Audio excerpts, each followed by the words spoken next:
సాగుతోంది. అక్కడి నుండి భారీగా భాగ్యనగరంలోకి బంగ్లాదేశీలు వలసలు వస్తూ ఉండడం నగర పోలీసులకు కొత్త తలనొప్పిగా మారింది. అక్రమ వలసలను అరికట్టేందుకు ఓల్డ్ సిటీలో పోలీసులు తనిఖీలు చేపడుతూ ఉన్నారు. అయితే ఎక్కడ ఏం జరిగినా హైదరాబాద్ పేరే గుర్తొస్తూ ఉండడం ఆందోళన కలిగిస్తోంది. మొన్న రోహింగ్యాలు, తాజాగా బంగ్లాదేశీలు, అసలు ఓల్డ్ సిటీలో ఏం జరుగుతోంది? హైదరాబాద్ సేఫేనా అన్న చర్చకు తెరతీస్తోంది. ఇదే అంశంపై ఇవాళ ఈవినింగ్ డిబేట్ లో చర్చిద్దాం. డిబేట్ లో మనతో పాటు పాల్గొనబోతున్నారు అల్జాపూర్ శ్రీనివాస్ గారు, బీజేపీ నుండి జాయిన్ అయ్యారు. నమస్తే అండి, వెల్కమ్ టు డిబేట్. అలాగే గాలి వినోద్ గారు, అనలిస్ట్ జాయిన్ అయ్యారు. నమస్తే అండి, వెల్కమ్ టు డిబేట్. రావి నూతన శశిధర్ గారు, విహెచ్పి నేత, నమస్తే అండి, వెల్కమ్ టు డిబేట్. సో ముందుగా అల్జాపూర్ శ్రీనివాస్ గారు మీతోనే స్టార్ట్ చేస్తాను. నేటి ప్రస్తుత పరిస్థితి మనం చూస్తున్నాం. భారత్లోకి వచ్చేందుకు బంగ్లాదేశీలు ఎక్కువగా బోర్డర్ నుంచి క్రాస్ చేస్తూ వస్తున్న ప్రయత్నాలు. ఈ నేపథ్యంలో హైదరాబాద్ లో కొన్ని ప్లేసెస్ లో కూడా పోలీసులు తనిఖీలు చేస్తున్నారు. ముఖ్యంగా బాలాపూర్, కాటేదాన్, ఇప్పటికే ఫలక్నమ ప్రాంతాల్లో కూడా పోలీసులు తనిఖీలు చేపడుతున్నారు. అసలు ఏంటి, ఎక్కడ ఏం జరిగినా కూడా హైదరాబాద్ పేరు వినిపిస్తూ ఉండడం, అసలు ఎందుకు ఇలా జరుగుతుందంటారు? సార్ అన్మ్యూట్ చేసి మాట్లాడండి. నమస్కారం అండి అందరికీ. ముఖ్యంగా ఈ యొక్క హైదరాబాద్ నగరంలోకి ఈ రోహింగ్యాలు కావచ్చు, లేకుంటే అన్సోషల్ ఎలిమెంట్స్ కావచ్చు, లేకుంటే ఇంకా ఇతరత్రత మత ఛాందసవాదులు, లేకుంటే ఆ యొక్క మతం అడ్డం పెట్టుకుని టెర్రరిజం చేసే వాళ్ళందరూ కూడాను ఒక అడ్డాగా మారింది హైదరాబాద్. దానికి కారణం ఎవరో కాదు, మన రాజకీయ నాయకులు, అధికారంలో ఉన్న వాళ్ళ యొక్క భావం, వాళ్ళ యొక్క ఆలోచనను అర్థం చేసుకుని పోలీసులంతా కూడాను మమ్మయి ఉంటున్నారు. వాళ్ళు చేయలేకనే పోలీసు వాళ్ళ చేతులు కట్టేసిన తర్వాత ఈ ప్రభుత్వంలో ఉన్నటువంటి పెద్దలందరూ కూడాను వారి కాలనీకి పోయి ఇల్లు కట్టించి గృహ నిర్మాణ కాలనీకి గృహ ప్రవేశం చేస్తా పోతే, ఇనాగ్రేషన్ చేస్తా పోతే, లాస్ట్ టైం చూస్తాం మనం మహమూద్ గారు. ఇది భారతీయ జనతా పార్టీ మొదటి నుంచి పోరాటం చేస్తా ఉన్నది. హైదరాబాద్ లో అడ్డాగా మారింది. మన నాయకులు ఎంఐఎం కావచ్చు, ఇంకెవరైనా కావచ్చు, మిగతా నాయకులందరూ కూడాను ఓటర్ ఐక్యం కోసం వాళ్ళందరూ కూడా బాసటగా నిలబడతా ఉన్నారు, సపోర్ట్ చేస్తా ఉన్నారు. వాళ్ళని అరెస్ట్ చేస్తే వదిలేయమని చెప్పేసి ప్రెషర్ వేసేది వాళ్ళే, వాళ్ళకు ఓటర్ కార్డు ఇప్పించేది వాళ్ళే, రేషన్ కార్డు ఇప్పించేది వాళ్ళే, ఇళ్ల నిర్మాణం చేయించి ఉండడానికి వాళ్ళకు అసైలం ఇచ్చేది వాళ్ళే. ఇదంతా కూడా రాజకీయ నాయకులు ఇచ్చిన అలసట. శాంతి భద్రతల గురించి యొక్క రాజకీయ నాయకులు ఏదన్నా బాధ్యత ఉందా అండి? అసలు ఎంత థ్రెట్ ఇవాళ చూస్తున్నాం మనం.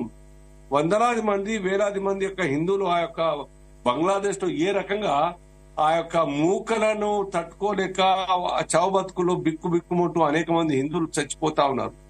పారిపోదామంటే అవకాశం లేదు, బతుకుదామంటే ఆశ లేని పరిస్థితి, ఆస్తులకు రక్షణ లేదు. కనీసం ఇక్కడ ఎవరన్నా కానీ ఎవరన్నా మాట్లాడుతురా, ఎవరు ఖండిస్తురా? ఈ దేశంలో కూడాను బర్మా నుంచి, మయన్మార్ నుంచి వచ్చేది పక్కకు బంగ్లాదేశ్ పోనీకి వాళ్ళ ముస్లిం కట్టు వాడు రోహింగ్యాలు. బర్మా వాళ్ళను బంగ్లాదేశ్ తీసుకొని తయారు లేదు, అది ఓపెన్ గా డినై చేస్తారు. మేము ఇయ్యమో ఆశ్రయం ఇవ్వమో అని చెప్పేసి. వాళ్ళు కశ్మీర్కి వచ్చి ఉండడానికి అవసరం ఏమున్నది? కశ్మీర్ వచ్చినారు, కశ్మీర్ లో కూడా మొత్తం వాళ్ళకు స్థావరం ఏర్పాటు చేసుకున్నారు. దేశంలో అనేక చోట్ల మొన్నే మధ్యనే యోగి గారు హర్రోగా ఎంక్వైరీ చేయించి బయటకు తీసుకొచ్చిన విషయం అంతా కూడా ఒక గ్రామ పంచాయత్ సెక్రటరీ ఆ యొక్క ఏజెంట్లకు కేరళ నుంచి ఏ విధంగా వాళ్ళకు సపోర్ట్ చేసి వేల మంది యొక్క పేర్లు ఎక్కించి వాళ్ళను మరి అక్కడ స్థావరం ఇచ్చేటువంటి ప్రయత్నం జరిగింది. అంతా కూడా బయటపడింది. ఎవరు చేస్తున్నారు? రాజకీయ నాయకులు సపోర్ట్, వాళ్ళ అండ చూసుకొని అధికారులు సపోర్ట్ చేస్తా ఉన్నారు. ఓట్ల కోసం, డబ్బుల కోసం ఈ రకంగా ఈ దేశ భద్రతకే ఛాలెంజ్ గా, భద్రతనే పనంగా పెట్టేటువంటి పరిస్థితులు వచ్చినాయి. ప్రమాదం పొంచిన తర్వాత మిమ్మల్ని ఎవ్వరు కూడా కాపాడలేరు. ఈ ప్రమాదం నుంచి ఎవ్వరు కూడా రక్షింపబడలేరు. గుర్తుపెట్టుకోండి, మన దేశం సురక్షితంగా ఉండాలంటే ఒక బృహత్తరమైన ఆలోచన ఉండాలి, ఒక విజనరీ ఆలోచన ఉండాలి. ఈ దేశంలో ఇప్పటికే అనేక రకాలుగా ఈ దేశంలో అలజడి సృష్టించి లా అండ్ ఆర్డర్ కంట్రోల్ లేకుండా చేసినటువంటి ప్రయత్నాన్ని చాలా గట్టిగా కొట్టాడి మరి మోదీ గారు ఒక ఛాలెంజ్ తీసుకుని వాళ్ళ కంట్రోల్ తీసుకొచ్చినారు. మళ్ళీ అది అదనంగా మళ్ళీ నాయకులందరూ మాట్లాడుతూ ఉన్నారు. ఇది చాలా దురదృష్టం. రాజకీయాలు పక్కన పెట్టండి, దేశ భద్రత ఇంపార్టెంట్. ప్రాణాలు ఆస్తులకు రక్షణ లేకుండా వాళ్ళు ఓపెన్ గా చెప్తా ఉన్నారు. వాళ్ళకి సపోర్ట్ చేసే వాళ్ళు ఇక్కడి వాళ్ళు మన భారతీయులే. అరే ఆజ్ఞైతే ఒక్కరు పోయి ఏం ఇమారతీ బిల్డింగ్ అంతా కూడా నాకే వస్తుంది కదా, కట్టుకోరికి ఎంత కడతారో కట్టుకోరని చెప్పి చెప్తా ఉన్నారు, ఓపెన్ గా మాట్లాడుతాం. ఇంతటి మైండ్ సెట్ తయారైన తర్వాత ఆ శక్తులకు నా మానవత్వం లేదు, నా దేశభక్తి లేదు. ఈ దేశంలో ఉన్న వాళ్ళకు కేవలం ఒకటే ఆలోచన, ప్రపంచమంతా మా గుప్పిట్లోకి రావాలి, దానికోసం ఏం చేయడానికి సిద్ధం, చేసే వాళ్ళకు మేము సపోర్ట్ చేయడానికి సిద్ధం. ఈ మైండ్ సెట్ లో ఉంటే చాలా ప్రమాదం. పార్టీలు ఏమైనా ప్రభుత్వాలు ఏమున్నా గానీ లా అండ్ ఆర్డర్ కావచ్చు, దేశ రక్షణ కావచ్చు, ఇంటిగ్రిటీ కావచ్చు, భద్రత కావచ్చు, వీటి విషయంలో ఏ ప్రభుత్వం కూడాను కాంప్రమైజ్ కావద్దు ఓట్ల రూపేనా, ఓట్ల కోసం. అంతకన్నా ఎన్నడూ లేని ఫస్ట్ టైం మమతా బెనర్జీ గారు మాట్లాడుతున్నారు, what ever decision taken by the central government I with the government అని చెప్పేసి ఫస్ట్ టైం. అదర్వైజ్ ఆవిడ కూడా వేల లక్షల మందిని మొత్తం ఇంట్రొడక్షన్ రానిచ్చి ఓట్ల కోసం చేసింది. వారికి కూడా అర్థం అయితే పక్క రాష్ట్రమే ఆ దేశానికి. ఇది ప్రమాదం కాదా? అర్థం కావట్లేదు వాళ్ళకు. ఖండించినారు వాళ్ళని అక్కడ బంగ్లాదేశ్ లో జరిగిన దాన్ని. సో ఇది హైదరాబాద్ కూడా పెద్ద అడ్డాగా అయింది. లింకేజ్ మొత్తం కూడా కేరళ నుంచి కాశ్మీర్ వరకు ఇవన్నీ పొంచి ఉన్నటువంటి శక్తులు హైదరాబాద్ అడ్డాగా సేఫ్ అనుకుంటా ఉన్నారు. మనోళ్ళు ఉన్నారు కదా ద్వయం బ్రదర్స్, ఆ బ్రదర్స్ సపోర్ట్ కావచ్చు, మిగతా సపోర్ట్ కావచ్చు, ఇది బాగుంటుందని చెప్పి సేఫెస్ట్ ప్లేస్ అనుకుని వచ్చే అవకాశం ఉంది, వస్తా ఉన్నారు. దీన్ని అరిగట్టాల్సిందిగా మరి ఒక ప్రభుత్వానికి కోరుతా ఉంది రాష్ట్ర ప్రభుత్వం. అలాగే మనకి బీఆర్ఎస్ నుండి దిలీప్ రెడ్డి గారు కూడా జాయిన్ అయ్యారు. నమస్తే అండి, వెల్కమ్ టు డిబేట్. గాలి వినోద్ గారు మీ దగ్గరికే వస్తున్నాను. అంటే ఇప్పుడు ప్రస్తుతం ఉన్న పరిస్థితుల్లో అంటే బంగ్లాదేశ్ ఇష్యూ బట్టి చూసి చాలా వరకు కూడా వలసగా అక్రమంగా ఇప్పటికే చాలా మంది చొరబడ్డారని తెలుస్తోంది. సో మన లాస్ట్ టైం అంటే మనకున్న లెక్కల ప్రకారం హైదరాబాద్ తో అంటే మనకి ఖమ్మంలో మనం లాస్ట్ చూసుకుంటే 5 బంగ్లాదేశ్ నుంచి మైనర్లు వచ్చారని లాస్ట్ మనం న్యూస్ లో చూసాం. సో బాల కార్మికులను గుర్తించే పనిలో భాగంగా అంటే పోలీసులు తనిఖీలు చేస్తున్నప్పుడు ఈ వలసలు రావటం అనేది వీళ్లు కనుగొనడం అనేది జరిగింది. సో ఎక్కడ లోపం వస్తోంది అంటారు? అంటే బోర్డర్ సెక్యూరిటీ ఫోర్స్ లో ఇప్పటికే చాలా వరకు కూడా అక్కడ అందరూ ఉన్నారు, చేస్తున్నారు. బట్ ఎందుకు మనకి అక్రమంగా ఈ చొరబాటుదారులు అనేది జరుగుతోంది? అసలు ఎక్కడ లోపం అంటారు? ప్రధానంగా నేపాల్ బార్డర్ అండి. నేపాల్ బార్డరు ఇవాళ ఆశ్రిత దేశంగా నేపాల్ మనము ఈ అవకాశం ఇచ్చాం, కానీ నేపాల్ బార్డర్ లో నుండి చాలా చొరబాట్లు అనేటివి ఇండియాలో జరుగుతున్నవి. నేపాల్ బార్డర్ కట్టుదిట్టంగా లేదు. ఇవాళ నేపాల్ బార్డర్ ను కట్టుదిట్టంగా చేయకుండా నేపాల్ ను సౌతీ బిడ్డలాగా ప్రేమించుకుంటా ఇవాళ అదే నేపాల్ ఇవాళ చైనాకి ఆశ్రయాన్ని కల్పించే స్థితికి ఎదిగింది. అదే నేపాల్ ఇవాళ ఒక హిందూ దేశంగా ఉంది. మరి అదే నేపాల్ హిందూ దేశంగా ఉన్న నేపాల్ ఎట్లా వీళ్ళకు ఏ రకంగా ఆశ్రయం కల్పిస్తుంది, ఏ రకంగా వీళ్ళకి ఆ రకమైన చొరబాటుకు అవకాశాలు కల్పిస్తున్నది? ఇవాళ మనము ఇవాళ అంటే కేవలము మనం చైనాను లేకపోతే ఇస్లామిక్ కంట్రీ పాకిస్తాన్ నో లేకపోతే బంగ్లాదేశ్ ను నిందించి చైనా నిందించినంత మాత్రాన మన తప్పులను కూడా మనం గమనించాల్సిన అవసరం ఉంది. ఇవాళ అక్కడ జరిగిన పరిణామాలు అనేటివి మనకు ఇవాళ రిజర్వేషన్ల పరిణామాలు అక్కడ జరిగాయి. ఇక్కడ కూడా రిజర్వేషన్ల చిచ్చు అనేది ఇక్కడ కూడా జరిగింది. ఇక్కడ కూడా రిజర్వేషన్ల చిచ్చు అనేది ఒకటి ఉంది ఇక్కడ ఈ దేశంలో కూడా. సో అక్కడ ఉన్న రిజర్వేషన్లకు మనకు రిజర్వేషన్లకు కొంత తేడా ఉన్నప్పటికీ కూడా ప్రతిభ అనేది రెండింటికి ఒక ఆధారంగా ప్రతిభ పునాదిగా రిజర్వేషన్ ఉండాలి. కానీ ఇవాళ స్వతంత్ర సమరయోధుల పేరు మీద కానీ ఇంకా మిగతా వర్గాల మీద కానీ లేదా మైనార్టీల పేర్ల మీద కానీ లేదంటే వికలాంగుల పేర్ల మీద కానీ రిజర్వేషన్ రద్దు చేయాలని చెప్పేసి డిమాండ్ బంగ్లాదేశ్ లో నడుస్తుంది. ఒక రకంగా ఇక్కడ కూడా అదే ప్రతిభ పునాదిగా మొన్నటి దాకా నడిచి ఈడబ్ల్యూఎస్ రిజర్వేషన్ ఇచ్చిన తర్వాత కొంచెం చల్లారింది అది ఇవాళ. కానీ నేనొకటే ఇవాళ ఈ సందర్భంగా దేశ భద్రత విషయం గురించి అంతగానం బెంబేలెత్తున్న వాళ్ళకు ఒక ప్రశ్న వేయదలుచుకున్నాను. ఇవాళ ఈ ఓల్డ్ సిటీలో ఎవరన్నా ఎంట్రీ కావాలంటే పాస్పోర్ట్ ఇచ్చేది ఎవరు? ఓల్డ్ సిటీకి ఎంటర్ కావాలంటే ఎవరైనా ఏ దేశస్తుడైనా సరే ఇక్కడికి రావాలి అంటే పాస్పోర్ట్ ఎవరు ఇస్తున్నారు? కేంద్రము అనుమతి ఎవరు ఇస్తున్నారు? వాళ్ళ కన్నుగప్పి ఇవాళ దేశంలోకి చొరబాటుదారులు వస్తున్నారంటే ఇంతకుముందు సార్ చెప్పినట్టుగా పాలకులు కారణం కాదా? ఎవరు పాలకులు? చుట్టుపక్కల ఉన్నది ఎవరు పాలకులు?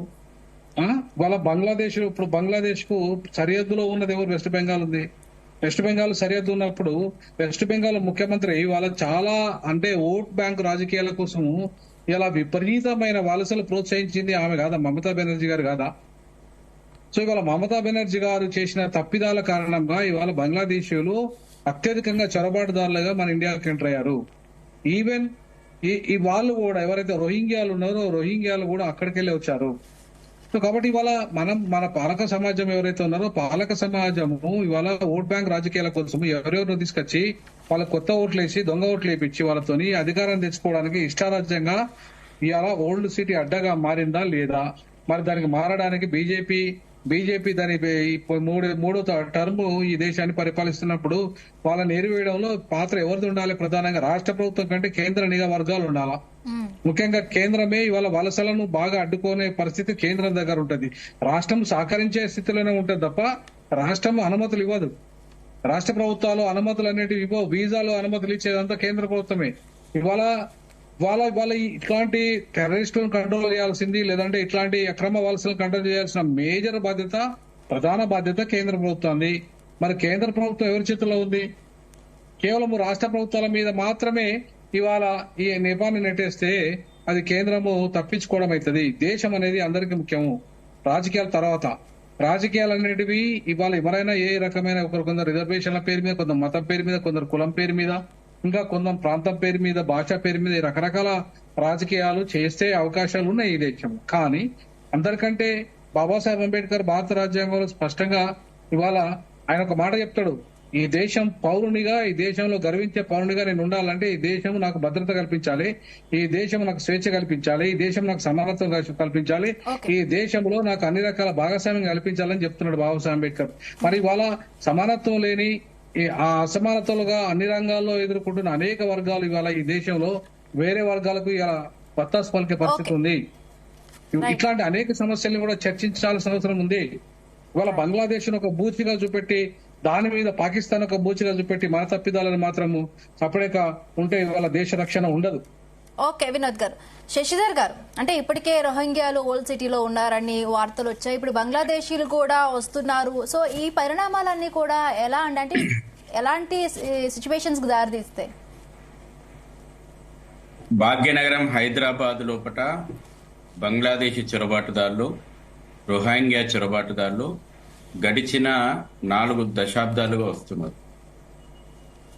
గడిచిన 4 దశాబ్దాలుగా ఎప్పుడైతే ఇక్కడ ఎంఐఎం బలం పుంజుకుందో, రజాకార్ ఎజెండా ఏనాడైతే రాజకీయాలను శాసించే స్థాయికి ఎదిగిందో ఆ రోజు నుంచి కూడా భాగ్యనగరాన్ని, తెలంగాణ ప్రాంతాన్ని చొరబాటుదారులు సేఫ్ జోన్ గా ఎంచుకొని వస్తున్నారు. ఇంకొక ప్రమాదకరమైనటువంటి టార్గెట్ కూడా వాళ్ళ దృష్టి లోపల ఉంది. రక్షణ రంగం దృష్టి లోపల భాగ్యనగరం, హైదరాబాద్ అతి కీలకమైనటువంటి ప్రాంతము. అందుకే ఇక్కడ డిఫెన్స్ ఎస్టాబ్లిష్మెంట్ మొత్తం కూడా హైదరాబాద్ లోపలనే ఎస్టాబ్లిష్ అయి ఉన్నది. అదేవిధంగా కేంద్ర ప్రభుత్వానికి సంబంధించినటువంటి అనేక భద్రతాపరమైనటువంటి సంస్థలు, కీలకమైనటువంటి సంస్థలు ఇవాళ హైదరాబాద్ లో ఎందుకు ఏర్పాటైనాయంటే దేశ రక్షణ కోసం అత్యంత కీలకమైనటువంటి ప్రాంతం హైదరాబాద్, దాని చుట్టుపక్కల ప్రాంతము. ఈరోజు మీరు అక్కడ ఇక్కడ కాదు, డిఫెన్స్ ఎస్టాబ్లిష్మెంట్ ఉన్నటువంటి డిఆర్డిఓ, డిఆర్డిఎల్ ఈ గేట్లను ఆనుకొని వల్ల రోహింగ్యా కాలనీలు, బంగ్లాదేశ్ కాలనీలు ఏర్పాట్లు అవుతుంటే గతంలో ఈ రాష్ట్ర హోంమంత్రిగా పనిచేసినటువంటి వ్యక్తి పోయి రేషన్ పంచి వచ్చిండు. ఇవాళ ప్రొఫెసర్ గారు అన్నారు కేంద్ర ప్రభుత్వం, రాష్ట్ర ప్రభుత్వాలు వాటి సంబంధాలు. ఇవాళ కేంద్ర ప్రభుత్వం లేఖ రాసింది అక్రమ చొరబాటుదారుల విషయం లోపల తెలంగాణ ప్రభుత్వం ఏం చర్యలు తీసుకుంటుందని అంటే, ఇక్కడ ఉన్నటువంటి ప్రభుత్వం లేఖ రాసింది కేంద్ర ప్రభుత్వానికి, మేము సర్వే నిర్వహిస్తున్నాము, మేము విచారణ నిర్వహిస్తున్నామని ఒక పక్కన కేంద్ర ప్రభుత్వానికి లేఖ రాస్తూ, మరో పక్కన ఈ రాష్ట్రాన్ని పాలించినటువంటి పార్టీలు, గతంలో ఇప్పుడు పాలిస్తున్నటువంటి పార్టీలు వాళ్ళ ఓట్ల కోసం కక్కుర్తిపడి వాళ్లను ఓటర్ ఐడీలు ఇచ్చిండ్రు, వాళ్లకు రేషన్ కార్డులు ఇచ్చిండ్రు, వాళ్లకు పాస్పోర్ట్లు ఇచ్చిండ్రు, వాళ్ళకు అన్ని రకాలుగా దగ్గరుండి కార్పొరేటర్లు సాక్షాత్తు హోంమంత్రి పోయి రేషన్ పంచి వచ్చి కేంద్ర ప్రభుత్వానికి ఏం లేఖ పంపుతాడు, మేము దర్యాప్తు చేస్తున్నాం అనేటువంటి లేఖ పంపుతాడు. ఈ రోజున నేను అడుగుతా ఉన్నాను, ఖచ్చితంగా కఠినమైనటువంటి వీళ్ళకి షెల్టర్ ఇస్తున్నటువంటి వాళ్ళు ఎవరు, వీళ్ళకు ఏం ప్రూఫ్ చూసి వీళ్ళకి ఆధార్ కార్డు వచ్చింది, ఏం ప్రూఫ్ చూపెట్టి వీళ్ళకి రేషన్ కార్డులు ఇచ్చిండ్రు, ఏం ప్రూఫ్లను వెరిఫికేషన్ చేసి అంటే స్థానిక యంత్రాంగం కుమ్మక్కైపోయింది. జిహెచ్ఎంసీ యంత్రాంగము, రంగారెడ్డి జిల్లా యంత్రాంగం, కింది స్థాయిలో పట్టినటువంటి యంత్రాంగము దారుసలం ఎజెండాను అమలు చేస్తుంది. అందుకే మనం బోగస్ ఓట్ల విషయంలో కూడా ఇవాళ మనం చూసినాం. మొన్న మీరు హైదరాబాద్ ఎలక్షన్ లో మనం క్లోజ్ గా మానిటరింగ్ చేస్తుంటే అర్థమవుతుంది దేశంలో ఆ రోజున రైల్వే స్టేషన్లు ఎంత బిజీ ఉన్నాయి, ఎయిర్పోర్ట్లు ఎంత బిజీ ఉన్నాయి అర్థమయ్యేది. దేశం లోపల ఇక్కడ స్థానిక యంత్రాంగం పూర్తిగా నిర్వీర్యమై దారుస్థలం ఏం చెప్తే అదే పనిచేస్తుంది. ఇక్కడ పోలీసు వాళ్ళు, రాచకొండ పోలీస్ కమిషనర్ స్టేట్మెంట్ ఉంది, రోహింగ్యాలను మేము గుర్తించినము, చర్యలు తీసుకుంటాం. ఏం చర్యలు తీసుకున్నారు? కేవలం ఈనాడులోనో లేకపోతే ఇంకో తెలుగు పత్రికల్లో, తెలుగు ఛానల్లో స్టేట్మెంట్లు తప్పితే ఏమి చర్యలు లేవు ఇప్పటి వరకు. హైదరాబాద్ పోలీసులకు పూర్తి సమాచారం ఉంది. కాలనీలు వెలిసిన ఇంకో విచిత్రమైనటువంటి విషయం చెప్తా. బంగ్లాదేశ్ గాని రోహింగ్యా గాని కాలనీలు వెలిసినాయి. వాళ్ళకి ఇక్కడ ఫుట్బాల్ టీం ఉంది. మనకన్నా వాళ్ళ దేశాలన్నా ఫుట్బాల్ టీం ఉందో లేదో, బంగ్లాదేశ్ కు రోహింగ్యాకు ఫుట్బాల్ టీం హైదరాబాద్ లోపల ఉంది. లోకల్ కేబుల్ ఛానళ్లు ఉన్నాయి, రోహింగ్యా ఛానళ్లు, బంగ్లాదేశ్ ఛానళ్లు. ఇవాళ ఇంత ఓపెన్ గా వాళ్ళ యొక్క చొరబాటు జరుగుతూ ఉంటే గ్రేటర్ మొఘలిస్తాన్ లో భాగంగా రక్షణ రంగంలో అత్యంత కీలకమైనటువంటి హైదరాబాద్ ను వాళ్ళ ఎజెండాకు కొమ్ము కాస్తున్నటువంటి ఎంఐఎం రాజకీయ ప్రాబల్యం ఉన్న కారణంగా ఈ రోజున ఇక్కడ దీన్ని ఎంచుకున్నారు.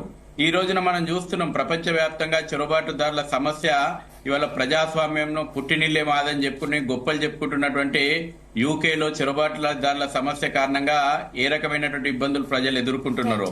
ఇవాళ ఒలింపిక్స్ క్రీడలు జరుగుతున్నాయి, మనం చూస్తున్నాం. ఒక పక్కన ఒలింపిక్ జరుగుతుంటే ఫ్రాన్స్ లో చొరబాటుదారుల రక్తపాతం, ఫ్రాన్స్ అట్టుడికిపోతుంది, తలగబడిపోతుంది.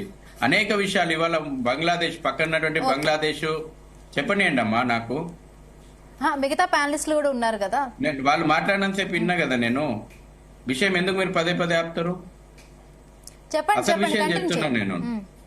ఇవాళ రిజర్వేషన్ల విషయంలో కూడా చర్చ. ఇవాళ నేను ఓపెన్ గా మతోన్మాద ఎజెండా ఎంత తారాస్థాయికి ప్రపంచంలో చేరిందనంటే, బంగ్లాదేశ్ లోపల రిజర్వేషన్లతోటి ప్రారంభమైనటువంటి ఉద్యమము ఈ రోజున అక్కడ యాంటీ ఇండియా ఉద్యమంగా మార్చిండ్రు. రిజర్వేషన్ల పేరు మీద సాగినటువంటి ఉద్యమాన్ని యాంటీ ఇజ్రాయిల్ ఎజెండాగా మార్చిండ్రు. షేక్ హసీనా ఆ దేశాన్ని వదిలిపెట్టి పోయి అక్కడ ప్రజాస్వామ్య ప్రభుత్వం కుప్పగూలిన తర్వాత ఆ ఎజెండాను యాంటీ హిందూ ఎజెండాగా మార్చిండ్రు. ఈ రోజున అక్కడ హిందువులు చేసినటువంటి పాపం ఏం లేదు. రిజర్వేషన్లో ఉండాలన్నది ముస్లింలు, రిజర్వేషన్లకు ఇచ్చింది ముస్లింలు. అక్కడ రిపబ్లిక్ ఆఫ్ ఇస్లాం ప్రభుత్వం ఉన్నది, అక్కడ మనలాగా సెక్యులర్ ప్రభుత్వం లేదు. అక్కడ రిజర్వేషన్లు అమలు చేయాలన్నటువంటిది ముస్లిం జడ్జిలు, ముస్లిం ప్రభుత్వము, ముస్లిం పోలీసు, ముస్లిం ఆర్మీ. కానీ ఇవాళ దాడులు జరుపుతుంది ఎవరి మీద? హిందువుల మీద. ప్రాణాలు తీస్తుంది ఎవరిని? హిందువులను. మహిళలపైన అత్యాచారం చేస్తుంది ఎవరిని? హిందువులపైన.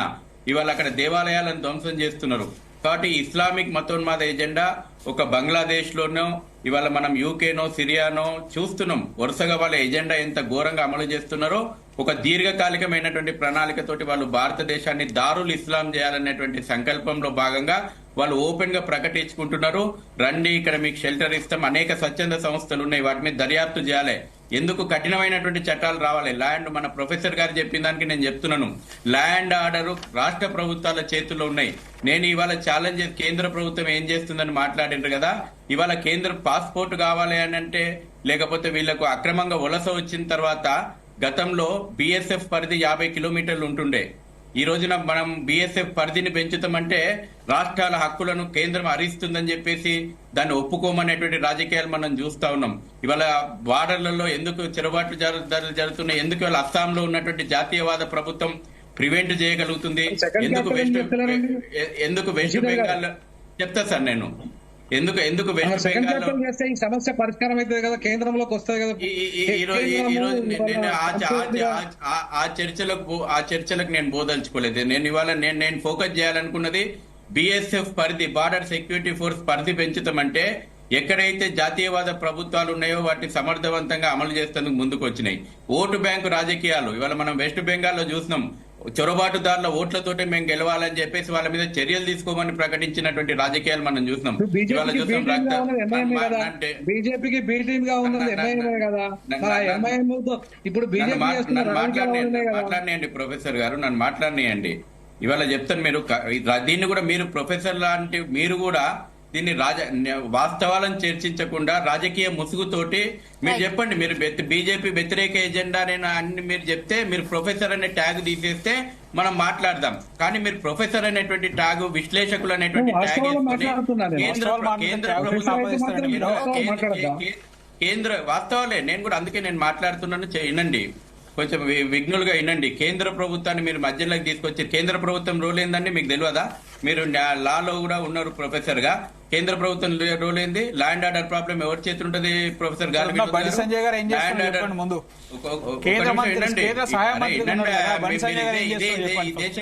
ఈ దేశంలో దౌర్భాగ్యం ఇదే. దేశ భద్రత సంబంధించినటువంటి విషయాలను కూడా రాజకీయ కోణంలో ఓటు బ్యాంక్ ఏం చేసింది? ఆయన ఎవరు మాట్లాడితే టీఆర్ఎస్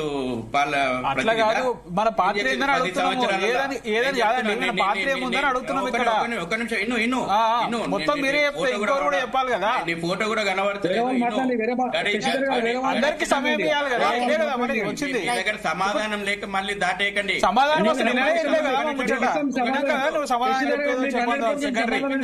ఫస్ట్ మీరు సమాధానం కాదు, మీరే ఒకదప్పుడు ఉపన్యాసం ఇస్తే సమయం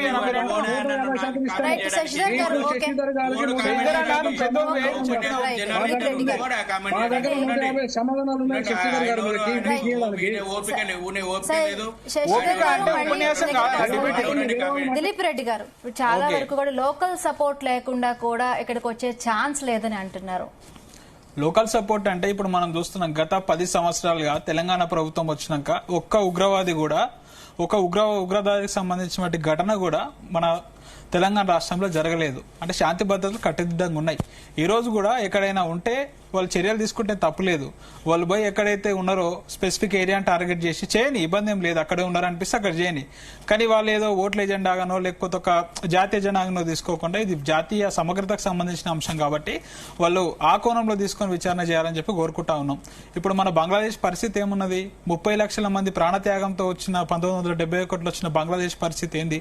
ఆ రోజు షేక్ హసీనా గారు ఎక్కడో విదేశాల్లో ఉంటే వాళ్ళ తండ్రి గారు చనిపోయిన తర్వాత ముజ్బీర్ రెహమాన్ గారు వాళ్ళని తీసుకొచ్చి ఘన స్వాగతం పలికిన వాళ్ళే ఈరోజు ఏం చేస్తున్నారు? తండ్రి తరిమి దేశం నుంచి వెళ్తున్నారు కదా. ఇక్కడ మనం పార్టీలకు అతీతంగా మనం నేర్చుకోవాల్సింది ఏంది? అక్కడ లాస్ట్ చివరి 2 ఎన్నికలను అక్కడ ఏం చేసినాయి? ప్రతిపక్షాలు బైకాట్ చేసినాయి. అక్కడ పోటీలో లేవు అవి. ఏకపక్షంగా చివరి 2 టర్ములు గెలిచింది. ఇంకొకటి గమనించాలి, అంటే ప్రజాస్వామ్యంలో ప్రశ్నించే గొంతుకను నొక్కితే చివరికి ఏమైతారు? ప్రజలే ప్రశ్నిస్తారని చెప్పేసి ఈ ఉదంతం మనకు తెలియజేస్తా ఉన్నది. ఇంకొకటి మీడియా జర్నలిజం కూడా చూడండి, అక్కడ ఇంత జరుగుతున్నా గానీ ఏ న్యూస్ కూడా మనకి ఇంత ఎత్తున బయటికి రాలే. ఇదే మన ఇండియా లాంటి దేశంలో జరిగితే మనకు ఎప్పుడో బయటకు స్ప్రెడ్ అయ్యేది. ఏదైనా ప్రజాస్వామ్య దేశాల్లో జరుగుతాయి. అక్కడ పరిస్థితి పూర్తి భిన్నంగా ఉండి ఇక్కడ ఇబ్బంది ఏమైందంటే పూర్తిగా హక్కులను కాలు రాసిరు, మీడియా హక్కులను కూడా కాలు రాయడం వల్ల ఇట్లాంటి పరిస్థితి దాపరించింది. మనం ఇంకొకటి గమనించాలి. ఈరోజు మన ప్రొఫెసర్ వినోద్ సార్ మన గాలి సార్ మాట్లాడితే ఏమన్నాడంటే మన నేపాల్ గురించి చెప్పింది, చాలా చక్కగా చెప్పింది. వాస్తవానికి నేపాల్ మన భారతదేశంలో ఉన్నటువంటి కొన్ని భూభాగాలను కూడా వాళ్ళ దాంట్లో కలుపుకొని చూపిస్తా ఉన్నది. ఆ పరిస్థితి ఉన్నది. అంటే మనం ఇంకా వాళ్ళకి సాయం చేస్తున్నాం. పునః సమీక్షించుకోవాలి. అంటే ఫారెన్ పాలసీ అనేది ఇంకా మోడీ గారు వచ్చినాక చాలా దేశాలతో తిరిగిండో అంత వేరు. ఒక భూటాన్ తప్ప మనకి ఇప్పుడు డైరెక్ట్ పాజిటివ్ గా మన చుట్టూ సౌత్ ఈస్ట్ ఏషియాలో ఏ దేశం లేదు. ఇంకా దానిపైన ఎట్లా సమీక్ష చేయాలని చెప్పి మనం చూడాలి. అదొకటి కాకుండా ఈ అంశం నుంచి మనం నేర్చుకోవాల్సిన చాలా ఉన్నాయి. ఇంకొకటి అన్ఎంప్లాయ్మెంట్ ఇష్యూ. మన దేశంలో ముఖ్యంగా యూత్ ఉన్నది. ఈరోజు అన్రెస్ట్ ఎందుకు వచ్చింది? అక్కడ అన్ఎంప్లాయ్మెంట్ వల్లనే, రిజర్వేషన్స్ వల్లనే మెయిన్ వచ్చింది. బట్ మనం ప్రివెంటివ్ గా ఏం చేస్తున్నాం? మనం ఒక పార్టీ వచ్చింది, సంవత్సరానికి 2 కోట్ల ఉద్యోగాలు వస్తే కేంద్రంలో అధికారంలోకి వచ్చింది 3 సార్లు. మరి ఎంతవరకు అమలు చేశారు? సరే, ఉద్యోగాలు అంటే అన్ని ప్రభుత్వ రంగంలో వేయలేమనుకో, ప్రత్యామ్నాయంగా ఏం చేస్తున్నారు? ఆ చర్యలు ఏమున్నాయి? ఇంకా ఇప్పుడు మనకు NSSO ప్రకారం మనకు అప్పుడు వాళ్ళు వచ్చినప్పుడు 2014లో ఎంత ఉన్నది నిరుద్యోగిత రేటు, ఈ రోజు ఎంత ఉన్నదంటే నిరుద్యోగం పెచ్చుబిల్లుతుంది. అంటే నిరుద్యోగత ఇంకా పెరుగుతూ ఉంది. ఇట్లా పోతే ఏదో ఒక రోజు మన దేశంలో అట్లాంటి పరిస్థితి వచ్చే ప్రమాదం ఉన్నది. ఇంత గొప్పగా చెప్పుకున్నటువంటి ప్రజాస్వామ్య భారతదేశంలో కూడా అటువంటి పరిస్థితి వచ్చే ప్రమాదం మనకు స్పష్టంగా కనిపిస్తున్నది. దీనికి చేయాల్సిన చర్యలు ఏంటి? నిరుద్యోగం గురించి మన స్కీమ్స్ పెట్టాలా, పెట్టిన స్కీమ్స్ కానీ ఇంకా ఎఫిషియెంట్గా ఇంప్లిమెంట్ చేయాలా. ఇదే కాకుండా మనం సమూలంగా మన వ్యవస్థలో మార్పులు తీసుకురావాలా. ఇంకొకటి, ఇక్కడ మన కేంద్ర సహాయ మంత్రి గారు ఉన్నారు డిఫెన్స్ కి, వాళ్ళు ఇంకా ఎఫిషియెంట్ గా ఇంకా ఏం చేయొచ్చు మన దేశానికి. కేసీఆర్ గారు గవర్నమెంట్ ఉన్నప్పుడు ఈరోజు ఎంత పెద్ద నిఘా వ్యవస్థ పెట్టిరో మనం చూస్తున్నాం. ఈరోజు హైదరాబాద్ లో ప్రతి చోట ఏ చిన్న జరిగినా గానీ ఈరోజు మన సెంట్రల్ పోలీసింగ్ ఎట్లా బిహేవ్ చేస్తుందో తెలుసు. మన ప్రతిగా టెక్నాలజీని ఉపయోగించాడు. ఈరోజు మన బండి సంజయ్ గారు ఉన్నారు, వి వెల్కమ్ ఇట్. ఏంటంటే తను ఇంకా మనకు మన దేశం నుంచి మన రాష్ట్రానికి సంబంధించి ఇంకా ఎఫిషియెంట్ టెక్నాలజీని తీసుకొస్తాడా, రక్షణ రంగంలో ఇంకా ఏమన్నా పరికరాలు తీసుకొస్తాడా, మనకేం చేయగలుగుతాయి. ఎందుకంటే డిఫెన్స్ ఇక్కడ మనకు హైదరాబాద్ లో చాలా పెద్ద ఎత్తున క్యాంప్స్ ఉన్నాయి. ఇటువంటి అన్నిటిపైన కూడా మన కేంద్రంలో ఉన్న పెద్దలు తీసుకురావాలని చెప్పి కోరుకుంటా ఉన్నాం. ఇంకొకటి, ఇక్కడ ఉన్నటువంటి ప్రభుత్వాలు కూడా మనకు అలవిగాని హామీలు ఇచ్చి సంవత్సరానికి 2 లక్షల ఉద్యోగాలు ఇస్తా అని చెప్పేసి, పాత ప్రభుత్వంలో ఉద్యోగాలనే వీలు ఇస్తా అని చెప్పేసి నిరుద్యోగులను అంతా రెచ్చగొడతా ఉన్నారు. ఈరోజు మన అశోక్ నగర్ల పరిస్థితి ఏంది, దిల్సుఖ్ నగర్ల పరిస్థితి ఏంది, రోజు నిరుద్యోగులను ఏ విధంగా వేధిస్తున్నారో చూస్తా ఉన్నాం. ఇది కూడా చివరికి అటు సైడ్ దారి చేసే ప్రమాదం ఉంది. కాబట్టి మీరు ఏదున్నా సరే అలవిగాని హామీలు ఇవ్వకుండా ముఖ్యంగా నిరుద్యోగాన్ని కంట్రోల్ చేస్తే దీంట్లో ఎంతో కొంత తగ్గే అవకాశం ఉంటుంది. ఇటువంటి సమస్యలు తలెత్తడంలో కొద్దిగా మనం నివారిస్తామని చెప్పి తెలియజేస్తా ఉన్నాం. రైట్. అల్జాపూర్ శ్రీనివాస్ గారు, అంటే దాదాపు 2 కోట్ల మంది బంగ్లాదేశీలు ఇండియాలో అక్రమంగా ఉంటున్నారని చెప్పి 6 ఏళ్ల క్రితమే ఒక నివేదిక అనేది మనకు వచ్చింది. సో ఇప్పుడు కూడా రాను మనకి ఆ వలసలన్నీ పెరిగిపోతూ ఉన్నాయి. సో అక్కడి నుంచి ఇప్పుడు అక్రమమైన ఈ వలసలు అరికట్టడానికి అసలు ఎటువంటి చర్యలు తీసుకోవాలి అంటారు? మోదీ గారు సిఏ ఎవరు తెచ్చినారండి? ఎన్ఆర్సీ ఎవరు తెచ్చినారండి?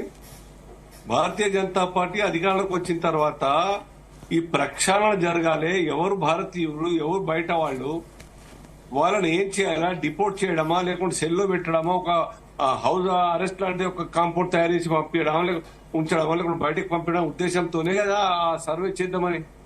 దానికి భారతీయ జనతా పార్టీ ఎన్డీఏతో పాటు మిగతా పక్షాలన్నీ కూడా సపోర్ట్ చేయాల్సిన విషయం కదా.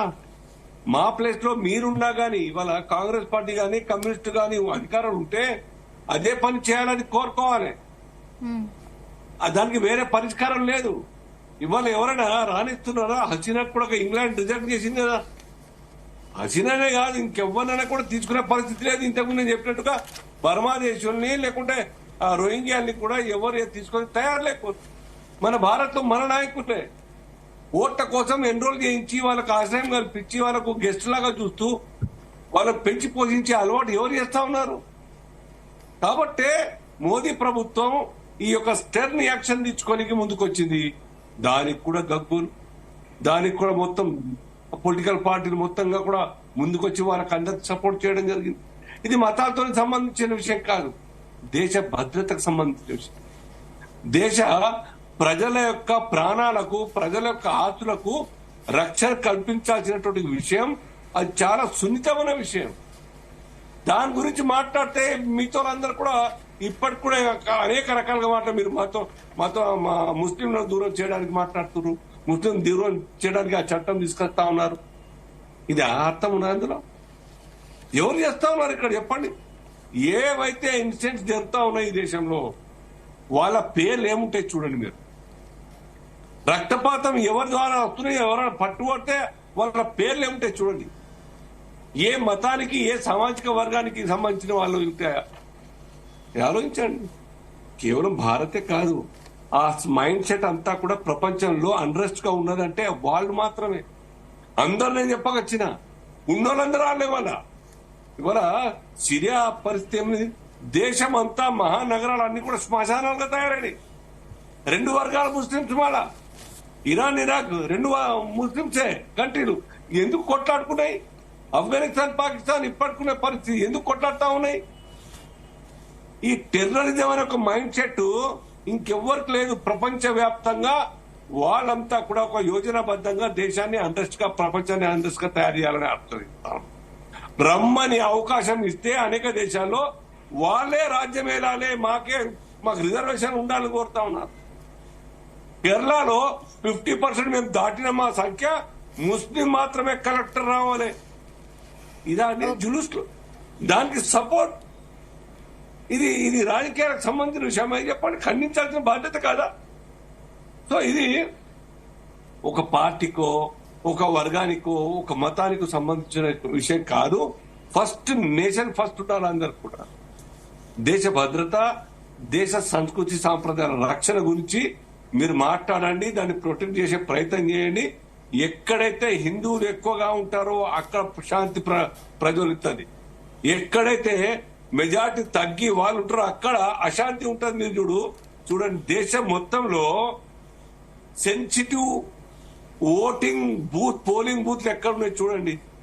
సెన్సిటివ్ అన్న పేరు పెడతారు కదా, సెన్సిటివ్. అవన్నీ కూడా వాళ్ళు మెజార్టీగా ఉన్నటువంటి ప్రాంతాలనే సెన్సిటివ్ పోలింగ్ సెంటర్ అంటారు. మరి హిందువులు మెజార్టీ ఉన్న ప్రాంతంలో సెన్సిటివ్ పోలింగ్ బూత్ అనారే. కాబట్టి ఇది మేము మంచి కోసం చెప్తున్నాం, దేశం కోసం. దేశ ప్రజలు దాంట్లో హిందువులు ఉంటారు, ముస్లింలు ఉంటారు, అందరు ఉంటారు. వాళ్ళందరి యొక్క రక్షణ గురించి చెప్తా ఉన్నాం. కాంప్రమైజ్ కావద్దు ఓట్ల కోసం. ఈ యొక్క పక్షపాత ధోరణితో మాట్లాడదు ఎవరు కూడాను. ఇవాళ ఓవైసీ ఎప్పుడన్నా మిగతా వాళ్ళ గురించి మాట్లాడినాను, తప్పులు జరిగితే వాళ్ళ తప్పుల్ని ఖండించిన, లేదా 90s లో చేసినటువంటి ఒక హింసాకాండ మొత్తం కాశ్మీర్ ను మొత్తంగా కూడా రక్తపాతం చేసినారు. అమ్మాయిల్ని ఉంచుకున్నారు, తల్లుల్ని పంపించినారు, పెద్దలను పంపించినారు, పోకుంటే చంపేసినారు. ఖండించినారు ఎవరైనా? Except Bharatiya Janata party. ఇది మా కోసం కాదు కదా, ఓట్ల కోసం కాదు కదా. కాబట్టి రాజకీయ నాయకులు ఎలక్షన్లప్పుడు 15 రోజులు మీ యొక్క సిద్ధాంతం, మీ యొక్క మేనిఫెస్టో మాట్లాడండి. రెస్ట్ ఆఫ్ ది డేస్ అంతా కూడా నేషన్ ఫస్ట్ అనే ఆలోచనతో నాయకులందరూ కూడాను, అధికారులు కూడాను అదే రకంగా నేషన్ ఫస్ట్ అనే ఒక నిజాయితీ, దేశ భక్తితో కూడినటువంటి ఒక ఫిలాసఫీతో పనిచేయాల్సిన అవసరం ఉన్నది. చేతులు కలపడిపోయింది. ఇది ఒక ఆమె పేరు నీరా రాడర్ పేరు, ఒక ఇంటెలిజెన్స్ స్పై ఆఫీసర్ గా ఉన్నాడు, పాకిస్తాన్ తో చేతులు కలిపింది ఆమె. సబ్జెక్ట్ కరెక్షన్ శశి గారు కరెక్ట్ చేయాలా, గాలి గారు కరెక్ట్ చేయాలి. ఆ పేరు లేడీ పేరు. చేతులు కలిపి డబ్బుల కోసం చేతులు కలిపి ఐఏఎస్ ఆఫీసర్ కావచ్చు, బహుశా లేదా సమ్ ఇంటెలిజెంట్ ఆఫీసర్ పెద్ద స్థాయిలో ఉన్నటువంటి ఈ రకంగా దేశాన్ని పరంగా పెట్టేటువంటి వ్యక్తులు తయారైతే, వాళ్ళకు సపోర్ట్ చేసేటువంటి మణిశంకర్ అయ్యారు అసలు తయారైతే ఇంకెవరు రక్షించలేరు. వాళ్ళ ఇంట్లో చొరబడతారు, వాళ్ళని ఎత్తుకెళ్తారు. కాబట్టి ఇవన్నీ ల్యాండ్ ఆర్డర్ కంట్రోల్ కావాలంటే బీజేపీ టేకప్ చేసింది కాబట్టి మేము ఖిలాఫ్ చేయాలి. సిఏ వద్దు, ఎన్ఆర్సీ వద్దు, బీజేపీ ప్రపోజ్ చేసింది కాబట్టి మరి దేశం ఫస్ట్ అని ఆలోచన చేయండి. ఇంతకన్నా చెప్పేది ఏముంటుంది చెప్పండి. ఓకే వినోద్ గారు, అంటే దాదాపుగా 2 కోట్ల మంది బంగ్లాదేశీయులు ఇప్పటికే అక్రమంగా భారతదేశంలో వలసలు ఉంటున్నారు, వలస వచ్చేసారని చెప్పి 6 ఏళ్ల క్రితమే ప్రభుత్వ వర్గాలు ఒక అంచనా వేశాయి. సో ఈ క్రాస్ బోర్డర్ అక్రమ వలసల నివారణ ఇవన్నీ అరికట్టాలంటే అంటే ఎటువంటి చర్యలు తీసుకుంటే వీటిని ఆపగలవు అంటారు? ఇప్పుడు హిందువులే అంతటా ముఖ్యమంత్రులు ఉన్నారు, ప్రధానమంత్రి హిందువులే ఉన్నారు, ముస్లింలు ఎక్కడ లేరు, ముఖ్యమంత్రులుగా లేరు. ఎవరి బాధ్యత అండి? ప్రధానంగా పాలకుల బాధ్యతే కదా ఇది. సో హిందువులు ఇప్పుడు వెస్ట్ బెంగాల్లో మేడం అయినా హిందువే కదా, వెస్ట్ బెంగాల్లో హిందువులే, ఈ రేవంత్ రెడ్డి హిందువే. ఇప్పుడు ఎవరైనా హిందువులే ఉన్నారు కదా ముఖ్యమంత్రులుగా, ముస్లింలు లేరు కదా. మరి అట్లాంటి సిచ్యువేషన్స్ లో చొరబాట్లు వస్తుంటే కారణం ఎవరైతున్నారు? మరి పాలక సమాజమే కావాలి కదా. మరి ఓట్ బ్యాంక్ రాజకీయాలు పాల్పడుతున్నది ముస్లింలా హిందువులా? మరి ఒకవేళ ముస్లింలే అయితే ముస్లింలను కట్టడి చేయాల్సిన అవసరం ఉంది. దేశ రక్షణ విషయంలో ఎవరితో రాజీపడాల్సిన అవసరం లేదు. అసలు ఎవరు ఈ దేశం ఫస్ట్. ఎవరైనా ఏ మతమైనా ఏ కులమైనా తర్వాతనే. అంటే అంబేద్కర్ అదే చెప్తాడు, నేషన్ ఈ ఫస్ట్. సో దేశం ఫస్ట్ అన్నప్పుడు నువ్వు చిల్లర రాజకీయాలు చేస్తున్నది దేశాన్ని, ఈ దేశంలో ఇప్పటిదాకా ఇప్పుడు నిరుద్యోగ సమస్య పాలక ముస్లింలే పరిపాలించారా ఈ దేశాన్ని? ప్రధానమంత్రులు ఎవరు ఈ దేశంలో? ఈ దేశంలో రాష్ట్ర ముఖ్యమంత్రులు ఎవరు? ఈ దేశంలో డిఫెన్స్ చీఫ్ ఎవరు? మరి ఇవన్నీ కూడా హిందువులే పెట్టుకొని హిందువులు వాళ్ళు చొరబాటుతుంటే బాధ్యులు ఎవరు కావాలి? పాలక సమాజంలో డిఫెన్స్ చెప్పండి. ఏమండి? ఎన్ఆర్సీ అమలు చేద్దామా? 100% చేయాలి. ఎన్ఆర్సీ ఎందుకు చేయకూడదు? కాకపోతే కండిషన్స్ పెట్టాలా. ఎన్ఆర్సీలో కండిషన్స్ ఉండాలా. ఈ దేశంలో మీరు ఒక్కటే చూడండి, ఇవాటికి ఈ దేశంలో అంటరానితనం ఉంది. ఈ దేశంలో ఇవాటికి అంతర్గతంగా బోల్డంత మంది గ్రామాల నుండి హైదరాబాద్ కు వస్తున్నారు. అంతర్గత శరణార్థులు ఈ దేశంలో, ఈ దేశ పౌరులు ఇవాళ దుర్మార్గమైన జీవితం గడుపుతున్నారు. స్లమ్స్ జీవితం గడుపుతున్నారు. వాళ్ళకి తిండికి లేదు, ఉద్యోగం లేదు, ఎలాంటి ఉపాధి అవకాశాలు లేవు. చొరబాటు కావచ్చు, వాటి మీద చెప్పండి, సబ్జెక్ట్ ఆ సబ్జెక్ట్ మీద చెప్పండి. ఏమంటున్నా, చొరబాటు అనేది ఒక దేశంలో రక్షణ లేకపోతే ఇంకో దేశంలోకి వస్తాడు.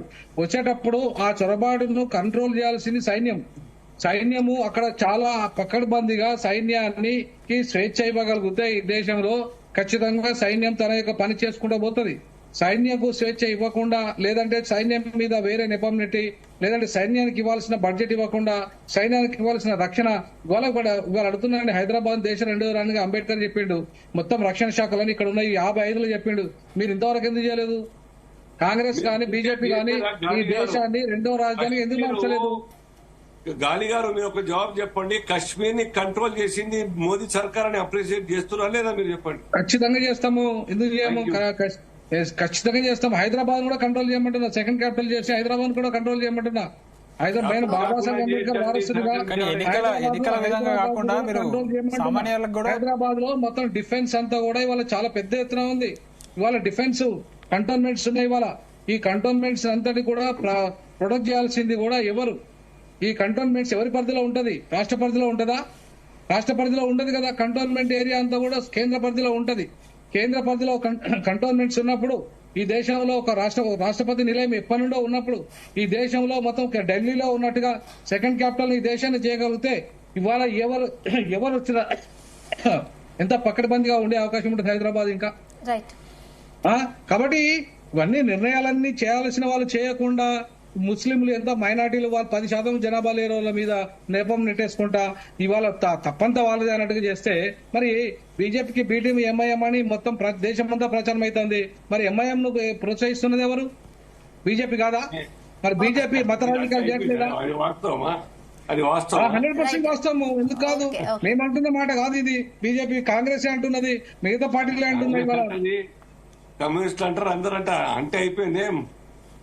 నేనేమంటున్నాను సార్, దేశం విషయంలో మనం చాలా స్ట్రిక్ట్ గా ఉండాలి. ఎవరైనా సరే మతం లేదు, కులం లేదు, ప్రాంతం లేదు, భాష లేదు, ఎవరైనా సరే దేశం ఫస్ట్. ఈ దేశము మనం కాపాడుకోవాలి. దేశాన్ని మనం కాపాడుకుంటే ఈ దేశం మనల్ని కాపాడుతుంది. కాబట్టి దేశాన్ని కాపాడడంలో ముందంజలో ఉన్నది ఎవరు? ఈ దేశంలో శ్రామికులు కాదా? ఈ దేశంలో కార్మికులు కాదా? కర్షకులు కాదా? ఈ దేశాన్ని వాళ్ళంతా వాళ్ళకి సరైన ఉద్యోగాలు ఇవ్వవు, సరైన ఉపాధి ఇవ్వవు, ఏమి ఇవ్వవు. ఈ దేశంలో వాళ్ళని అణిచివేస్తావు, వాళ్ళని అంటరాని వాళ్ళగా చూస్తావు. ఆయన కూడా మేము భరించి ఉండాలి. ఈ దేశం గొప్పదని చెప్పాలి, పాలకులు గొప్పలని చెప్పాలి. మేము ఏ వేదికల మీద పోయినా అయినా సరే ఈ దేశం నవనిర్మాణంలో మూలవాసులుగా ఉండి ఈ దేశాన్ని రక్షిస్తున్న వాళ్ళముగా ఈ దేశ సైన్యంలో అత్యంత కీలకమైన వ్యక్తులుగా ఉన్నాం ఈ దేశంలో మేము ఇప్పటి వరకు కూడా. ఆ రోజు నుండి బ్రిటిష్ కాలం నుండి ఈ రోజు వరకు కూడా ఈ దేశాన్ని కాపాడుతున్న ఈ భూమి పుత్రులకు ఇప్పటికీ కూడా సరైన న్యాయం జరగడం లేదు. మరి వాళ్ళు రేపు తిరుగుబాటు చేయరా? అక్కడ తిరుగుబాటు చేసినట్టుగానే, అక్కడ బంగ్లాదేశ్ లో తిరుగుబాటు చేసినట్టుగానే, యువత తిరుగుబాటు చేసినట్టు ఇక్కడ తిరుగుబాటు జరగదా? శ్రీలంకలో జరగలేదా? రేపు భారతదేశంలో కూడా జరుగుతుంది. ఇద్దరు కలిసి అట్లా లేదు. వాస్తవాలు చెప్తున్నాం. నిరుద్యోగ సమస్య తీర్చకపోతే, పేదరికం పెరిగితే, కుల అంటరాంతరాలు పెరిగితే ఈ దేశంలో అన్రెస్ట్ ఈ దేశంలో కూడా వస్తుంది. మళ్ళీ మీరు సైడ్ ట్రాక్ పోతారు. అంటరాంతరం ఉందా ఇక్కడ? ఇప్పటికి కూడా ఎన్ని ఘటనలు జరుగుతున్నాయి సిరనా? లేదా అంటే ఉన్న ఇంకా రూపం ఆపాలి. తగ్గిందని చెప్పు, లేదనకు సిరనా తగ్గింది అని చెప్పు, లేదని చెప్పకు నువ్వు. కొలంబియా, హార్వర్డ్, ఆక్స్ఫర్డ్ లాంటి దేశాలలో చదువు చెప్తున్నా. నాకు ఇల్లికరైతలేరు. హైదరాబాద్ పక్కకున్న అపార్ట్మెంట్లలో ఇల్లికిరాయి లేదు. ఆమె దళిత్ అనే ఉద్దేశంతో ఇల్లికిరయ్యట్లేదు. ఈ దేశంలో వివక్షత ఉంది, అంటరానితనం ఉంది. 100% ఉస్మానియాలో కూడా ఉంది. నేను బేర్ చేశానండి, మీరు కాదు బేర్ చేసింది. నేను చిన్నప్పటి నుండి బేర్ చేశాను, ఈ రోజు వరకు కూడా బేర్ చేస్తున్నా. కాబట్టి ఇంత ఆవేశంగా మాట్లాడుతున్నా. నా జాతి మేల్కొంటే, నా జాతి కనుక తిరుగుబాటు చేస్తే ఈ దేశంలో ఏ ఒక్కటి మిగలదు. కానీ ఇవాళ ఈ దేశాన్ని రక్షిస్తున్న వాళ్ళుగా, ఈ దేశ భూమిపుత్రులుగా మమ్మల్ని మాకు కూడా రక్షణ ఇవ్వండి. దేశ రక్షణ అంటే ప్రజల రక్షణ అంటే మా ప్రజలు ఏ ప్రజలైతే ఉన్నారో, ఏ ప్రజలైతే పీడితులుగా ఉన్నారో, ఏ ప్రజలకైతే ఉద్యోగం లేదో, ఏ ప్రజలకైతే ఇల్లు లేదో, ఏ ప్రజలకైతే సంపద పంపిణీ లేదో ఆ ప్రజలు అన్రెస్ట్ లో ఉంటారు. ఖచ్చితంగా తిరుగుబాటు చేస్తారు. తిరుగుబాటు చేయకుండా ఉండాలంటే ఆ ప్రజల్ని రక్షించాల్సిన బాధ్యత పాలక సమాజం మీద ఉంది. అందుకే బాబాసాహెబ్ అంబేద్కర్ భారత రాజ్యాంగం రాసి చెప్పాడు. ఇవాళ ఈ దేశం అంటే మట్టి కాదు, దేశం అంటే ప్రజలు. మనుషులు. ఓకే వినోద్ గారు, రైట్. వలసల ముసుగులో ఉగ్రవాద చర్యలకు పాల్పడే అవకాశం ఉందని ఇప్పుడు ఇంటెలిజెన్స్ వర్గాలు కూడా చెబుతున్నాయి. సో ఆ హెచ్చరికలను ఎలా చూడాలి అంటారు? నన్నే అడుగుతున్నారమ్మా. మీరే ఇప్పుడు మీరు చర్చ దేని మీద పెట్టిండ్రు, దేని మీద చర్చలు జరుగుతున్నాయి? సబ్జెక్టు అసలు ఏంది? బంగ్లాదేశా లేకపోతే ఈ దేశంలో ఉన్నటువంటి అంతర్గత విషయాల, నిరుద్యోగ సమస్యనా? మొత్తం అన్ని కలిపి కదా. ఇప్పుడు వలసదారులు పెరగడం వల్ల కూడా మనకి ఇక్కడ అన్ని ఏర్పడుతూ ఉంటాయి. అవి ఎందుకైంది? అసలు బంగ్లాదేశ్ సమస్య వచ్చింది నిరుద్యోగ సమస్య వల్ల అని ఒక కోణం చెప్పినాం మేము. అక్కడ రిజర్వేషన్ల వ్యతిరేకంగానే వచ్చిందని చెప్పి చెప్తున్నాము. అంటే ఇంటర్లింక్ ఉండదా? ఇంటర్లింక్ సబ్జెక్ట్స్ గా చెప్పింది. మేము దీనికి సంబంధం లేకుండా తీసుకుపోయి ఇంకేదో ఫారెన్ పాలసీ గురించి మాట్లాడుతున్నాం తప్ప ఇంకేదో సంబంధం లేని అంశాలు తీసుకురాలి కదా. అన్ని సమస్యల మీద చర్చలు. ఒక్క నిమిషం ఉండండి. ఎందుకు వచ్చారు? బీపీ టాబ్లెట్లు వేసుకొని రావాలి. మీరు వేసుకోండి, ఏజ్ ఎక్కువ ఉంది కదా, మీకు ఉండొచ్చు బీపీ, మాకైతే లేదు, బానే ఉంది. డైలీ వాకింగ్ చేస్తాం. నాన్ ఆల్కహాలిక్ ఓకేనా? మీరు మాట్లాడినంత సేపు టార్గెట్ చేయకుండా వ్యవస్థ ప్రశ్నిస్తున్నావు. వ్యక్తిగా మాట్లాడు. బీపీ టాబ్లెట్ వేసుకున్నావా, ఈ టాబ్లెట్ వేసుకున్నావా అంటే పర్సనల్ విషయాలు మాట్లాడదామంటే అది మరి నీ కళ్ళు కనబడుతున్నా లేదా నేను అడగొచ్చానా? అద్దాలు ఉన్నాయి కదా, నేను ఇప్పుడు నీ కళ్ళు కనబడుతున్నా సకా అని అడిగినాను. ఎట్లుంటుంది పరిస్థితి? ఎందుకు పెద్ద ప్రవర్తించు? అది ఇందులో మేము ఈ దేశంలో ఏం రక్షణ ఉంది? మాకు ఈ దేశంలో ఏం రక్షణ ఉంది? ప్రపంచ సదస్సులలో మాట్లాడుతున్నామని ఆ స్థానం ఇచ్చి గౌరవించింది దేశం. మీరు లా కాలేజ్ హెచ్ఓడిగా పనిచేసారు. మీరు head of the department dean అంతకంటే పెద్ద పోస్ట్, అంతకంటే పెద్ద పోస్ట్ డీన్ అనేది. ఇల్లు కిరాయిస్తలేరు. తగ్గిందా? ఒకప్పుడంతా లేదు. దానికి గర్వపడతావా? దానికి గర్వపడదామా? పిలవకండి. మీరు పిలిచినప్పుడు చర్చ మెయిన్ దేని మీద దాని మీద 10 విషయాలు మాట్లాడారు. చర్చలో బీపీ టాబ్లెట్ లేదు, దయచేసి మీరు బీపీ టాబ్లెట్ అనొద్దన్నా. మీరు మీ అంశం మాట్లాడినా. వస్తున్నా. ఎవరైనా వినోదా? ఆయన పదే మొదటి నుంచి కూడా నా చర్చకు అడ్డం బట్టి మీరు నన్ను డివియేట్ చేయలేరు సబ్జెక్ట్ నుంచి. నేను సబ్జెక్టుకే వస్తున్నా. మళ్ళీ ఈ ఛానల్ పెట్టిన సబ్జెక్టుకే వస్తున్నా. నేను గతంలో రాష్ట్ర ప్రభుత్వాల రోలు తెలంగాణ ఏర్పడి 11 సంవత్సరాలు అయింది కదా. గడిచిన 10 సంవత్సరాలుగా ఒక్క తీవ్రవాదిని రాష్ట్ర ప్రభుత్వం అరెస్టు చేయలేదు. చెప్పమనండి డీజీపీని లెక్కలు. నేషనల్ ఇన్వెస్టిగేషన్ ఏజెన్సీ వచ్చి ఇక్కడ తీవ్రవాదులను అరెస్టు చేసుకొని పోయే వరకు కూడా ఒక్క తీవ్రవాదిని అరెస్టు చేయలేదు రాష్ట్ర ప్రభుత్వాలు. పోలీసుల చేతులు కట్టేసినాయి. ఎందుకు కట్టేసినాయి? ఓటు బ్యాంకు రాజకీయాలు. ఈ చొరబాటుదారుల ఓట్లతోటి కూడా గెలవాలన్నటువంటి రాజకీయాలు.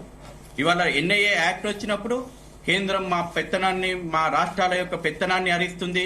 కేంద్రం లా అండ్ ఆర్డర్ను తన చేతిలోకి తీసుకుంటుంది. ఒక పక్కనేమో కేంద్రం ఏం చేస్తుందని మాట్లాడుతున్నారు.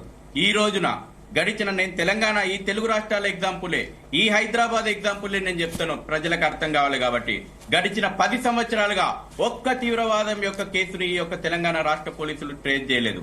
వాళ్ళ దగ్గర సమాచారం లేక కాదు, చాలా ఎఫిషియన్సీ పోలీసు, చాలా సమర్థవంతమైనటువంటి పోలీసు, అనేక తీవ్రవాదం మీద పోరాటంలో అనేక త్యాగాలు చేసినటువంటి చరిత్ర ఉన్నటువంటి పోలీసు.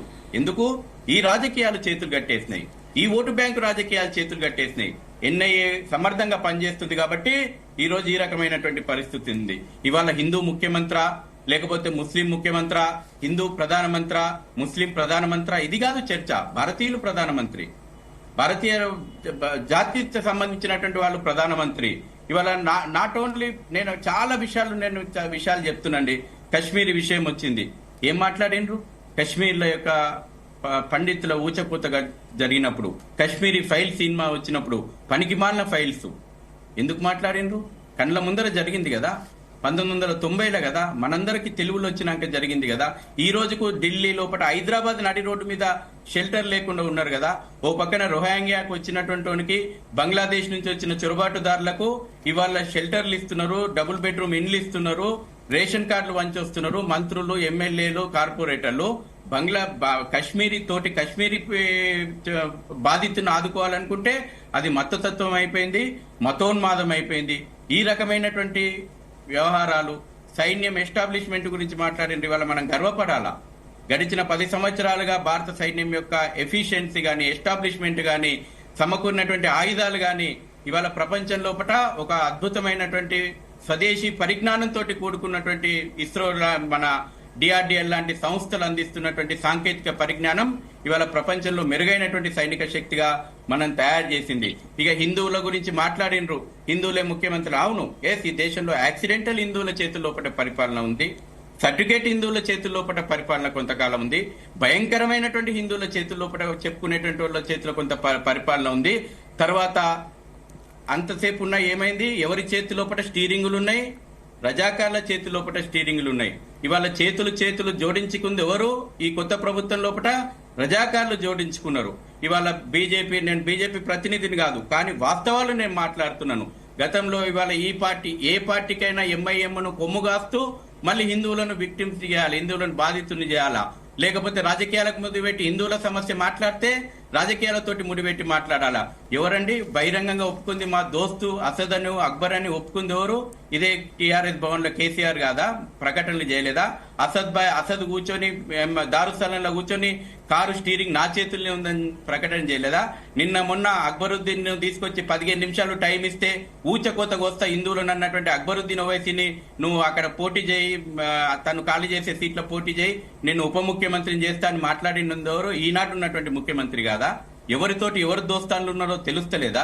ప్రజలు విఘ్నులు. ప్రజలు మీ రాజకీయాలు పూటకో మాట పూటకో రంగు మార్చేటువంటి రాజకీయాలను ప్రజలు సమర్థంగా అర్థం చేసుకుంటున్నారు. సమస్య వాళ్ళ దేశ అంతర్గతమైనటువంటి సమస్య చొరబాటుదారుల సమస్య. ఏ రకంగా రాగలుగుతున్నారు? ఒక పక్కన ఉన్నటువంటి బర్మా ఓడేలా కొడుతున్నారు రోహింగ్యాలను, ముస్లిం దేశం. కానీ వెస్ట్ బెంగాల్ నుంచి దాటుకొని సరిహద్దు దాటుకొని సొరంగాలు దవ్వుకొని ఎక్కడైతే బిఎస్ఎఫ్ రేడియస్ పూర్తి అవుతుందో అక్కడి వరకు కిలోమీటర్ల కొద్ది సొరంగాలు బయటపడ్డటువంటి మాట వాస్తవం కదా. బిఎస్ఎఫ్ పరిధి పెంచాలని అనుకుంటే అది రాజకీయం చేస్తున్నాము. దేశ రక్షణకు సంబంధించినటువంటి నిర్ణయాలు తీసుకోవాలనుకుంటే దాన్ని రాజకీయాలు చేస్తున్నాము. రాష్ట్రాల హక్కులు హరించేస్తున్నామని మాట్లాడేటువంటి రాజకీయాలు. నిన్నేమైంది? కోల్కతాలో ఒక పక్కన బంగ్లాదేశీ పౌరులైనటువంటి హిందువుల పైన ఊచకోత కోస్తుంటే, బంగ్లాదేశీ హిందువులను దారుణంగా హత్యలు చేస్తుంటే కనీసం ఖండించడానికి ఒక్క హృదయం వస్తలేదే, ఒక్క హృదయం స్పందిస్తలేదే. ఇవాళ ఎవరున్నారండి? విడిపోయినటువంటి పాకిస్తాన్ లో గాని, విడిపోయినటువంటి బంగ్లాదేశ్ లో గాని దళిత సమాజం ఉంది. జోగేంద్రనాథ్ మండల్ యొక్క హామీని నమ్మి దళిత సమాజం ఆ రోజున అక్కడ ఉండిపోయింది. చేతిలో ఇంత కష్టం చేసుకుని బతుకుతే చాలన్నటువంటి దళితుల సమాజమైనటువంటి హిందూ సమాజం అక్కడ మిగిలిపోయింది, నమ్మకంతో మిగిలిపోయింది. అంబేద్కర్ గారు ఆ రోజే చెప్పారు, పాపులేషన్ ఎక్స్చేంజ్ కావాలని ఈనాటి పరిస్థితులను ఆ రోజే. సో ఇంకా దాడులు అక్కడ నుంచి వలసలు అనేది ఆగడం లేదు. అవునండి. సో ఏం చెప్తారు ఫైనల్ గా? అంటే ఇప్పుడు మన భారతదేశం ఏమో ఆనాడు అలీన విధానాన్ని తీసుకున్నది కాబట్టి ఈరోజు ఇంత సురక్షితంగా మనం ఉండగలిగినాం. అదే ఇప్పుడు మన పక్కనున్న పాకిస్తాన్ తీసుకున్నా సరే, ఈ బంగ్లాదేశ్ తీసుకున్నా సరే, ఆ రోజు మిలిటరీ విధానం తీసుకున్నాయి. ఈరోజు కర్మ ఎవరిని వదలాలన్నట్టు వారు తీసుకున్న నిర్ణయాలే ఈరోజు వాళ్లకు బెడ మీద కత్తిలా వేలాడుతూ ఉన్నాయి. ఈరోజు మనం ఒకటే చూస్తూ ఉన్నాం, మన పక్కకున్నటువంటి దేశం ఈరోజు మన షేక్ హసీనా గారు 2008 నుంచి ప్రధానిగా కొనసాగుతూ ఉన్నారు. అప్పటి నుంచి మనకు మంచి టర్మ్స్ ఉన్నాయి ఫారెన్ పాలసీ ప్రకారం కూడా. ఈరోజు మనం ఇప్పుడు కొత్తగా వచ్చినటువంటి మిలిటరీ పాలన తీసుకొచ్చిరు. ఆ మిలిటరీ పాలనలో ఉన్నటువంటి ఎవరైతే అధ్యక్షుడు కానీ ప్రధాని కానీ ఉన్నారో వారితో మన విధానం ఎట్లుంటది అని చూసుకోవాలి. ఎందుకంటే ఇన్నాళ్ళు మనం సఖ్యతగా ఉన్నాం, వాళ్ళు సఖ్యతగా ఉన్నారు, మనం సహాయం చేసినాం. ఆ రోజు 1971 యుద్ధం అప్పుడు కూడా మనం సహాయం చేసినాం. మన షేక్ హసీనా గారు కూడా వస్తే మన దగ్గరికే శరణు అని వేడుకుంటే భారతదేశం ఎవరినైనా సరే ఆదరిస్తుంది కాబట్టి తీసుకుంది. కాకపోతే మన పెద్దలు అందరూ చెప్పినట్టు దేశ ఇంటిగ్రిటీకి సంబంధించినటువంటి అంశం ఎప్పుడొచ్చినా సరే మనందరం సమిష్టిగా తీసుకోవాలి, ఏ పార్టీతో సంబంధం లేకుండా చూడాలి. ఇంకా ఒకటి, మనకు ఈ మన దేశానికి ఆ దేశానికి మధ్య ఏమేమైతే ఇప్పటికీ జరుగుతూ ఉన్నాయో ఎక్స్పోర్ట్స్ కానీ ఇంపోర్ట్స్ కానీ ప్రతిదీ ఇంపాక్ట్ అయిపోతుంది. ఇప్పుడు మనం దానిపైన కూడా దృష్టి పెట్టి ఇప్పుడు అక్కడ నుంచి మనం ఇక్కడ నుంచి ఆ దేశానికి పంపి ఆ దేశం సరిహద్దు నుంచి ఇంకో దేశానికి ఎక్స్పోర్ట్ చేసేట్టు ఉంటాయి. ఆ ఎక్స్పోర్ట్స్ ని ఇప్పుడు ఎట్లా చేయాలి, ఇంకేమైనా వేరే ఉన్నదా, బైపాస్ చేయొచ్చా, ఇంకొక ప్లేస్ ఉందా, అట్లా చూసుకోవాలా. ఇంకా ఒకటి, మన చుట్టూన్న దేశాలన్నింటినీ చూస్తూ ఉన్నాం. ఇప్పుడు మన చైనా మన మీదకి వేగంగా పరిగెత్తు వస్తుంది. ఈరోజు మన ఆఫ్ఘనిస్తాన్ తాలిబాన్లు ఆక్రమించిన ఆఫ్ఘనిస్తాన్ లో కూడా వాళ్ళతో మేనేజ్ చేసుకుని వాళ్ళకు నయానో భయానో బెదిరిచ్చో పైసలు ఇచ్చో ఈరోజు మన కాపర్ కు సంబంధించినటువంటి మైన్స్ మొత్తం చైనా గుప్పిట్లో పెట్టుకోబోతుంది. ఈరోజు అటువంటి దేశాలు వచ్చి మన బంగ్లాదేశ్ పైన కూడా పడి నెక్స్ట్ మన పక్కకే ఉంది కాబట్టి మన దేశం కూడా వాళ్ళు చొరబడి లేదంటే మన దేశం పైన దాడి చేయడానికి అనువైన వాళ్ళ బేస్ క్యాంప్స్ గానే పెట్టుకునే ప్రమాదం ఉంటది. కాబట్టి మనం త్వరగా ఏమైనా సరే మన చుట్టూ ఉన్నటువంటి అన్ని దేశాలతో సఖ్యతగా ఏ విధంగా ఉండాలి. మనకు చుట్టూ ఉన్నటువంటి పాకిస్తాన్ అయితే చిరకాల ప్రత్యర్థిగానే ఉన్నది. అటువంటి దేశమే గాని, చైనా దేశమే గాని, ఇవన్నిటితో మన సరిహద్దులు ఎట్లున్నాయో చూసుకోవడానికి మనం సరైన పాలసీని ఎంచుకోవాలి. ఇంకొకటి మన ఫారెన్ పాలసీలో కూడా ఉన్నటువంటి వాళ్ళు అన్ని బయటకు చెప్పలేరు, వాళ్ళు కూడా చాలా బాగానే చేస్తూ ఉంటారు ఎఫిషియెంట్ గా. మనం మోడీ గారిని చూస్తూ ఉన్నాం, ఆ విషయంలో వచ్చి నుంచి కూడా అన్ని దేశాలతో తిరిగిండు, తను ఎంత చేయాలో అంత చేసిండు. ఇప్పటికి కూడా సరే మనం అలిన విధానం అంటే మన యుద్ధానికి కోరుకోము కాబట్టి మనం ఇంత సురక్షితంగా ఉన్నాం, ఈ విధంగా ఉండాలని చెప్పి కోరుకుంటాం. రైట్, అల్జాపూర్ శ్రీనివాస్ గారు ఫైనల్ గా ఏం చెప్తారు? ఇటువంటి విషయాల్లో అందరం కూడా ఒకే మాటతోనే ఉండాలి, ఐకమత్యంగా ఉండాలి, ఆలోచించి మాట్లాడలే, రెచ్చగొట్టే మాటలు మాట్లాడదు. నిన్న చూస్తాం మనం కొంతమంది కాంగ్రెస్ నాయకులు కూడా ఏ రకంగా ఆ బంగ్లాదేశ్ సంబంధించిన విషయం మీద మాట్లాడినారు. ఇంకా కూడా అంత జరుగుతున్నా గానీ దాన్ని ఖండించే పరిస్థితి ఇక్కడ అక్కడి ఉద్యమకారులు కూడా నష్టపోయినారు, ఆ ముస్లింస్ కూడా నష్టపోయినారు, హిందువులతో పాటు అని చెప్పేసి ఆ రకంగా మాట్లాడుతూ ఉంటే కనీసం కనికరం చూపించకుండా ఎట్లండి అర్థంగా ఎన్ని ఎన్ని ఎన్ని కష్టాలు వచ్చి అక్కడ బతుకుతా ఉన్నారు, గుప్పిట్లో ప్రాణం పెట్టి దాన్ని కూడా ఖండించారా?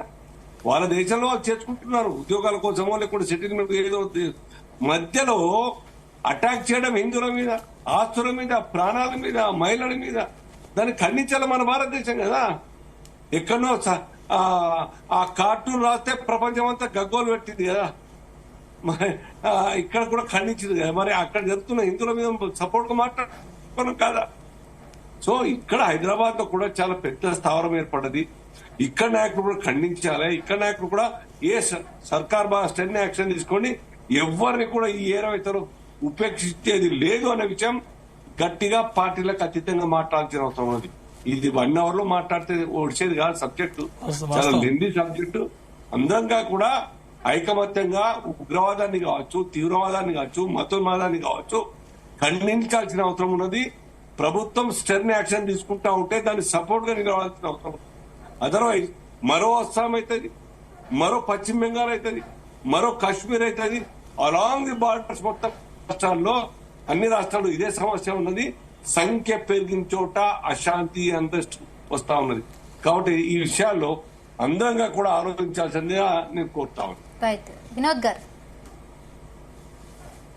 ఇప్పుడు నేను సీనన్నతో ఏకీభవిస్తున్నాను. ఇప్పుడు ప్రతిదీ కూడా మనము భూతత్వంలో పెట్టి చూడడం కంటే కూడా, అంటే ఒక మతంని టార్గెట్ చేయడం కంటే కూడా ఆ మైనార్టీ మతాలు అభద్రతా భావంలో ఉండడానికి కారణం ఏంటి? వాళ్ళ బంగ్లాదేశీయులు గాని లేదంటే రోహింగ్యాలు గాని వాళ్ళ ఇక్కడ దాకా రావడానికి కారణం కేవలము ఈ లోకల్ ముస్లింలు ఒకటే కారణం కాదు, రకరకాల కారణాలు ఉంటాయి దానికి. సో అన్ని కారణాలను ఇవాళ ఎన్ఐఏ చాలా పకడ్బందీగా ఎన్ఐఏకు స్వేచ్ఛ ఇవ్వాల్సిన అవసరం ఉంది. అలాగే ఈ రాష్ట్ర ప్రభుత్వం కూడా చాలా చొరవ తీసుకోవాలి. ఎందుకంటే ఇప్పుడు ఈ రాష్ట్రం అంటే దేశంలో భాగం కాబట్టి, దేశంలో భాగమైన రాష్ట్రము ముఖ్యంగా హైదరాబాద్ అనేది ఇప్పుడు ఢిల్లీ తర్వాత సెకండ్ క్యాపిటల్ అనే పేరు ఉంది. సో కాబట్టి ఇక్కడ పరిశ్రమలు రావాలన్నా, అభివృద్ధి చెందాలన్నా, ఇవాళ హైదరాబాద్ ప్రపంచ నగరంగా చెందాలన్నా, ఢిల్లీ తర్వాత 2వ రాజధానిగా ఈ దేశంలో హైదరాబాద్ నిలవాలన్నా, ప్రపంచంలో అగ్రగానిగా ఉండాలన్నా, లేదా ప్రపంచవ్యాప్తంగా ఉన్న పెట్టుబడిదారులు ఇక్కడికి రావాలన్నా ఇక్కడ శాంతి ఉండాలి. సో శాంతి ఎప్పుడు వస్తుంది? ఇట్లాంటి అశాంతి రెచ్చగొట్టే వాళ్ళు ఎవరైతే ఉన్నారో అట్లాంటి రోహింగ్యాలు కావచ్చు, ఇంకా ఎవరైనా ఉంటే బంగ్లాదేశీలు కావచ్చు, లేదా ఇక్కడున్న టెర్రరిస్టులు కావచ్చు, ఇప్పుడు మనం ఇక్కడున్న హిందూ టెర్రరిస్టులను కూడా వాళ్ళని కూడా మనం కంట్రోల్ చేయాలి. ఇప్పుడు మెజార్టీ ఉన్నామని చెప్పేసి మైనారిటీల మీద ఇష్టారాజ్యంగా చేయడానికి కూడా లేదు కదా అధికారం. అప్పుడు కూడా అన్రెస్ట్ వస్తుంది కదా. మనము దళితులను కూడా ఇష్టారాజ్యంగా చేయడానికి లేదు కదా. వాళ్ళని కూడా మన తోటి మా పౌరులుగా గుర్తించాలి కదా. నువ్వు ఎవరైనా విదేశీని ఇవాళ మనం ఖచ్చితంగా ఈ దేశంలోకి వెళ్ళి నిలబడతాం, ఈ దేశం రానియం, కానీ ఈ దేశంలో ఉన్న పౌరులకు కూడా భద్రత కల్పించాల్సిన బాధ్యత ఉంది కదా. కాబట్టి వీటన్నిటిని రేపు మరో బంగ్లాదేశ్ భారతదేశం కాకుండా ఉండాలంటే ఇక్కడ భారతీయులను రక్షించాల్సిన బాధ్యత, వాళ్ళను అభివృద్ధి